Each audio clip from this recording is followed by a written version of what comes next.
बिस्मिल्लाहिर्रहमानिर्रहीम अस्सलाम वालेकुम। उम्मीद है आप सब खैरियत से होंगे।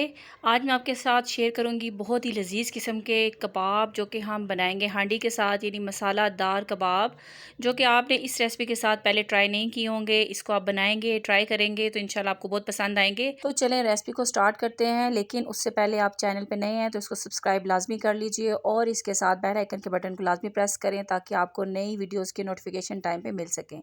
तो चलें इसे बनाना शुरू करते हैं। इसके लिए यहाँ सबसे पहले मुझे मसाला भुनना है, जिसके लिए मैंने 1 टेबलस्पून सफ़ेद ज़ीरा, 1 टेबलस्पून साबुत धनिया और हाफ़ टेबलस्पून मैंने काली मिर्च ले ली है। इसको हम मीडियम फ्लेम पे भूनेंगे उस वक्त तक जब तक इसकी हल्की हल्की खुशबू ना आनी शुरू हो जाए। लेकिन भूनते हुए हमें एक बात का ध्यान रखना है कि इसके नीचे फ्लेम तेज़ नहीं होना चाहिए, वरना ये एकदम से जल जाएगा। और जब मसाला जल जाता है तो उसके कलर के साथ साथ उसका जो फ्लेवर है वो भी कड़वा हो जाता है। तो हमें इसका कलर नहीं लेके आना, हमें सिर्फ इसको भूनना है उस वक्त तक जब तक इसकी खुशबू आनी शुरू हो जाएगी। तो मीडियम फ्लेम पे मैं इसको भूनूंगी, 2-3 मिनट लगेंगे और ये बहुत अच्छा सा भुन जाएगा। यही मसाला है जो कि इस रेसिपी का स्पेशल है, जो कि हम स्टार्ट से लेके एंड तक इस्तेमाल करेंगे। तो मसाला भुनने के बाद हमें इसका जो फ्लेम है उसको ऑफ़ कर देना है और अब हम इसे ठंडा कर लेंगे। और ठंडा करने के बाद ये बहुत अच्छा सा पीसेगा। हमें इसको थोड़ा सा मोटा दरदरा पीसना है, बहुत बारीक पाउडर नहीं बनाना। ये देखिए पीसने के बाद इसके कुछ फॉर्म इस तरह से हो जाएगी। इसको हम कर लेते हैं साइड पे। अब हम बना लेते हैं कबाब। और कबाब के लिए यहाँ मैंने प्याज लिया हुआ है, हरी मिर्च और धनिया। हरी मिर्च आप अपनी मर्ज़ी के हिसाब से थोड़ा या कम ज़्यादा कर सकते हैं। प्याज यहाँ मैंने एक बड़ी मीडियम ली है। इसको पहले हम थोड़ा सा मोटा मोटा पीस लेंगे ताकि ये अच्छे तरीके से तीनों चीज़ें मिक्स हो जाएं। फिर इसमें बाकी के इंग्रेडिएंट्स शामिल करते हैं। प्याज यहाँ मैंने थोड़ा सा ज़्यादा लिया हुआ है, क्योंकि प्याज की वजह से एक तो आपके जो कबाब हैं वो थोड़ा सॉफ्ट भी बनते हैं और उनका जो साइज़ है वो भी डबल हो जाता है। तो यहाँ देखिए मसाले को मैंने पीस लिया। अब इसमें शामिल करेंगे आधा किलो कीमा है यहाँ मेरे पास। आप चाहें तो ये कबाब मटन के साथ भी बना सकते हैं, चिकन के साथ भी बना सकते हैं। मैं यहाँ बीफ के साथ बना रही हूँ, यानी बड़े गोश्त के साथ बना रही हूँ। तो आधा किलो कीमा डालने के बाद मैं इसमें शामिल करूँगी मसाले। मसालों में सबसे पहले मैं डाल रही हूँ लाल मिर्च, यहाँ मैंने लिया है 1 टीस्पून। इसके साथ इसमें जाएगा मोटा कुटा धनिया, हाफ़ टी स्पून नमक। इसमें आप हस्बे ज़ायका डालेंगे, मैं यहाँ पे 1 टीस्पून डाल रही हूँ क्योंकि हमें इसको मसाले के साथ बनाना है तो वो भी इसमें ऐड होगा। इसके साथ इसमें हल्दी डलेगी हाफ़ टी स्पून। हल्दी के बाद हम इसमें शामिल कर देंगे वो मसाला जो मैंने पीस के रखा हुआ था, 1 टेबलस्पून भर के इसमें शामिल करेंगे। और आधा हमने बचा लिया है जो हम बाद में सालन में इस्तेमाल करेंगे। यहाँ मैं इसमें डालने लगी हूँ 1 टेबलस्पून भर के गरम मसाला पाउडर। 1 टेबलस्पून भर के इसमें शामिल कर देंगे लहसुन और अदरक का पेस्ट। अब मैं यहाँ इसमें शामिल करने लगी हूँ बेसन, जो कि मैंने भून के रखा हुआ है। अगर आप इसमें बेसन शामिल नहीं करना चाहते हो तो आप इसमें भुने हुए चने हैं उनका पेस्ट भी शामिल कर सकते हैं, उन्हें आप पीस सकते हैं ग्राइंडर में और वो भी शामिल कर सकते हैं। ये इसके अंदर बाइंडिंग एजेंट का काम करेगा और इसकी वजह से आपके जो कबाब हैं वो सॉफ्ट बनेंगे। लेकिन एक चीज़ आपने ज़रूर करनी है, वो ये कि आपको बेसन को हल्का सा भून लेना है। बेसन के साथ इसको मिक्स करने के बाद अब मैं इसमें शामिल करने लगी हूँ 1 अदद अंडा। आधा किलो कीमे के हिसाब से इसमें 1 अंडा इनफ होता है, इससे ज़्यादा इसमें डालने की ज़रूरत नहीं है। ये बहुत अच्छे तरीके से आपके कबाब बाइंड भी हो जाएंगे और ये टूटेंगे भी नहीं। तो इनको मिक्स करने के बाद हम इसके बना लेंगे कबाब। और आप इसके कबाब किसी भी शेप में बना सकते हैं। मैं यहाँ बनाने लगी हूँ सीख कबाब की साइज़ के, और ये मीडियम साइज़ के बनाऊँगी, ज़्यादा बड़े नहीं बनाऊँगी। तो कबाब देख सकते हैं आप, इसी साइज़ के हमें तमाम कबाब बना के रख लेने हैं ताकि हम जब हांडी अपनी मसाला वगैरह भुने उस वक्त हमारे पास जो कबाब हैं वो रेडी होने चाहिए। आप इन्हें इससे थोड़े छोटे साइज़ में भी बना सकते हैं, जैसे कि गोला कबाब बनते हैं उस तरह से भी बना सकते हैं। और अगर आप चाहें तो इस तरह के बहुत से कबाब बना के आप उन्हें फ्रीज़ कर सकते हैं और जब कभी आपका खाने का मूड हो तो आप मसाला वगैरह भुनेंगे हांडी का और उसके बाद ये कबाब बीच में शामिल करें तो आपकी झटपट हांडी भी तैयार हो जाती है। तो ये हमारे तकरीबन 13 कबाब तैयार हो चुके हैं। अब चलते हैं इसका जो हम मसाला बनाएंगे। उसके लिए यहाँ मैंने 1 कप भर के कुकिंग ऑयल लिया, उसको गर्म किया और उसके अंदर मैंने शामिल कर दिया है तकरीबन 2 मीडियम साइज़ के प्याज, जिन्हें मोटा मोटा चॉप किया हुआ है। आपको लंबाई की सूरत में काटना नहीं है, मोटा मोटा चॉप करना है। अगर आप चॉपर से भी चॉप करना चाहते हैं तो आप उस तरीके से भी कर सकते हैं। प्याज को हमें उस वक्त तक कुक करना है जब तक कि इसका कलर लाइट सा चेंज हो जाए। हमें इसका गोल्डन कलर नहीं लेके आना, ना लाइट ना डार्क, हमें जस्ट इसका जो कलर है वो हल्का सा चेंज करना है कि इसका जो पानी है प्याज का वो खुश्क हो जाए। अब मैंने इसके साथ ही इसमें शामिल कर दी है मोटी साबुत मिर्च, जो कि बटन होल भी इसे आप कहते हैं। इसके अंदर आप कश्मीरी मिर्च भी शामिल कर सकते हैं। ये थोड़ी खाने में अच्छी लगती है तो डाल सकते हैं, अगर आपको नहीं पसंद आप इसको स्किप भी कर सकते हैं। प्याज फ्राई करने के बाद अब मैं इसमें शामिल कर दूंगी अदरक और लहसुन का पेस्ट।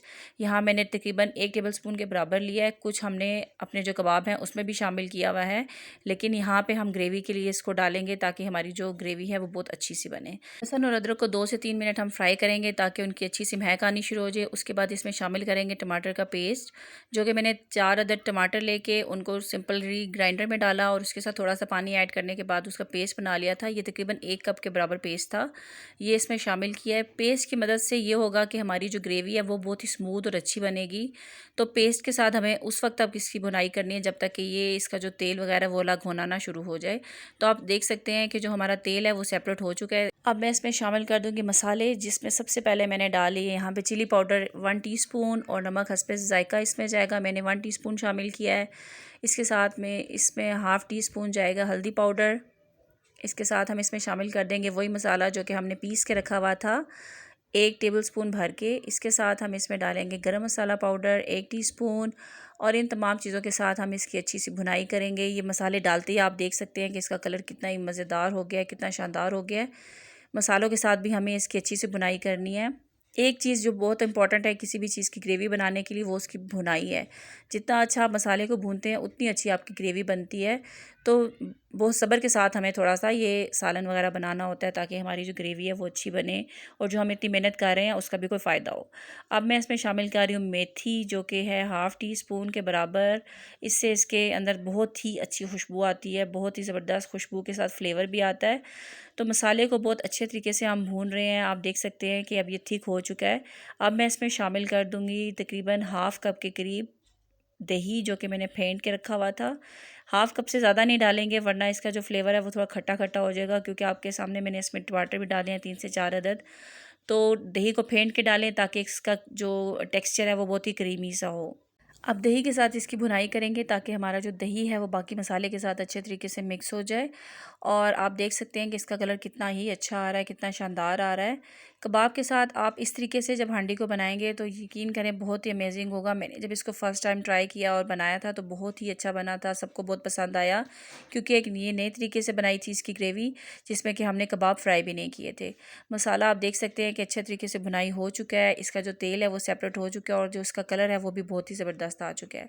अब इसके बाद हमें जो नेक्स्ट काम करना है वो ये कि इसके अंदर हमें थोड़ा सा पानी ऐड करना है, जो कि हम कबाब को पकाने के लिए इस्तेमाल करेंगे, क्योंकि हमें इसके अंदर कबाब डालने हैं और उन्हें भी कुक होना है। यहाँ मैंने इसमें डाल दिया 3 गिलास भर के पानी के, ताकि हमारे पास जो कबाब हैं वो इसमें अच्छे तरीके से डूब सके। जितने आप कबाब बना रहे हैं, अगर आपके पास इससे कम क्वांटिटी है तो आप इसमें पानी की मिकदार थोड़ी सी कम कर सकते हैं। मेरे पास क्योंकि 12 से 13 कबाब हैं तो वो उस हिसाब से मैंने इसमें पानी डाला है ताकि वो अच्छे तरीके से इसमें पक सके। अब पानी का उस वक्त तक वेट करेंगे जब तक ये बॉयल हो जाए, 1-2 बॉयल इसको आ जाएंगे। फिर इसके अंदर नीचे जो आँच है उसको मीडियम कर देंगे और इसके अंदर हमारे पास जो कबाब हैं वो हम 1 बाय 1 करके इसके अंदर रख देंगे। तो देख सकते हैं बॉयल करने के बाद मैंने आँच इसकी नीचे आस्ता कर दिया और अब मैं इसमें तमाम कबाब डाल दूँगी। और कबाब आपको एक दूसरे के ऊपर करके नहीं रखने, आप कोशिश करें कि अच्छे तरीके से इसकी पूरी आपकी जो हांडी है उसकी तह में कबाब बैठ जाएँ। इस स्टेज पे हम कबाब डालने के बाद इसको बिल्कुल भी हिलाएंगे नहीं। कबाब डालने के बाद मैं इसमें हरी मिर्चें शामिल कर रही हूँ 2-3 अदद, और इसके बाद हमें इसको जस्ट कवर करना है और इसमें चम्मच बिल्कुल नहीं चलाएंगे इस स्टेज पे। तो कवर करने के बाद इसको तकरीबन 5 मिनट के बाद मैं इसको दोबारा खोल के अब हम इसके अंदर चम्मच चला सकते हैं, क्योंकि आपको मैं दिखा देती हूँ कि ये देखें कबाब हमारे चम्मच चलाने के बाद बिल्कुल भी नहीं टूटेंगे, क्योंकि इनको एक उबाल आने के बाद ये अपनी जगह पे सेट हो चुके हैं और आप देख सकते हैं कि ये थोड़े से साइज़ में फूल भी चुके हैं। तो अब इस पे आप चम्मच चला के उसके बाद इसको अगेन कवर करेंगे और रखेंगे फिर पकने के लिए। अब हम इसके नीचे आंच जो है उसको लो कर देंगे ताकि बड़े अच्छे तरीके से जो हमारा कबाब है उसका जो फ्लेवर है वो हमारे सालन के अंदर अच्छे तरीके से आ जाए। तो कवर करेंगे, ढक देंगे इसको। तकरीबन 15-20 मिनट मैंने इसको रखा था लो फ्लेम के ऊपर और उसके बाद मैंने इसको खोला तो इसकी आप शक्ल देख सकते हैं कि अब कैसी है। हमारे पास जो इसकी ग्रेवी है वो थोड़ी सी थिक भी हो चुकी है और इसका जो तेल है वो भी ऊपर आ चुका है। तो अब मैं इसके ऊपर डाल रही हूँ हरी मिर्च और हरा धनिया, जो कि आपको पता है कि बहुत इंपॉर्टेंट चीज़ है किसी भी सालन के लिए, प्रेजेंटेशन के लिए भी और फ्लेवर के लिए भी। इसके साथ ही हमारे पास जो बाकी मसाला रह गया था भुना हुआ वो इसके ऊपर डाल देंगे और इसको अंदर थोड़ी सी चम्मच चला लेंगे और इसके बाद हम इसका जो चूल्हा है उसको बंद कर देते हैं। और हमारे जो मसाला कबाब हैं या कबाब हांडी है वो तैयार हो चुकी है। अब हम इसे कर लेते हैं सर्व और आप देख सकते हैं कि कितनी ही ज़बरदस्त हांडी तैयार हुई है। इस वक्त जो खुशबू मैं महसूस कर रही हूँ, जब आप बनाएंगे तो आप भी उससे महसूस हो सकते हैं, लेकिन आपको इसको बनाना ज़रूर है। तो यहाँ मैं इसको सर्व करने लगी हूँ। आप इसे चाहें तो नान के साथ सर्व कर सकते हैं, चपाती के साथ, और आप प्लेन ज़ीरा राइस के साथ भी इन्हें सर्व कर सकते हैं। तो ये बहुत ही औसम लगते हैं। उम्मीद है कि आज की ये रेसिपी आपको बहुत पसंद आई होगी। इसे ज़रूर ट्राई कीजिएगा, अपनी दावत वगैरह में इसे ज़रूर ट्राई करें, ताकि हमारी दावतों में कुछ हट के नई चीज़ें भी हों जो कि हम सबके साथ शेयर कर सकें। वीडियो को पूरा देखने के लिए बहुत बहुत शुक्रिया, और जिन लोगों ने चैनल को सब्सक्राइब कर लिया है उनके लिए भी स्पेशल थैंक्स, और जो चैनल पे नए हैं तो वो चैनल को लाजमी सब्सक्राइब कर लें और साथ बेल आइकन के बटन को लाजमी प्रेस करें, ताकि आपको नई वीडियोस की नोटिफिकेशन टाइम पे मिल सकें और आप उससे भी फ़ायदा उठा सकें। और वीडियो को लाइक करना तो बिल्कुल मत भूलिएगा। मिलेंगे नेक्स्ट रेसिपी के साथ, तब तक के लिए अल्लाह हाफिज़।